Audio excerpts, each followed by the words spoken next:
যোৱাবাৰ মই মাতমৰা মথাউৰিলৈকে আহিছিলোঁ আৰু তেতিয়াই ৰাইজৰ লগত কথা পাতি মথাউৰিটো শক্তিশালী আৰু সংৰক্ষণৰ কাৰণে এটা ভাল আঁচনি লোৱা হ'ব বুলি আমি কৈছিলোঁ। এতিয়া বান্দানা বুলি স্থানডোখৰৰ পৰা মাতমৰা মাজুলীলৈকে আমি 22 কিলোমিটাৰ অঞ্চলত প্ৰটেকশ্যনৰ এটা স্কিম এটা হাতত লৈছোঁ। প্ৰায় 90 পৰা 120 কোটি টকা লাগিব।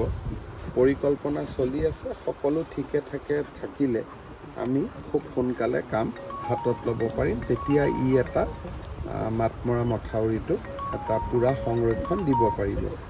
আৰু এইবাৰো মথাউৰিটো ভাল অৱস্থাতে আছে, গাড়ী মটৰো চলাচল কৰি আছে আৰু ই যদিও কোনোবা জেগাত অলপ বইল হৈছে, তথাপিতো ব্ৰহ্মপুত্ৰৰ পানী এইবাৰ ঢকুৱাখানা সমষ্টিৰ ভিতৰত সোমোৱা নাই। সেইটো আমাৰ বাবে এটা সুখৰ খবৰ।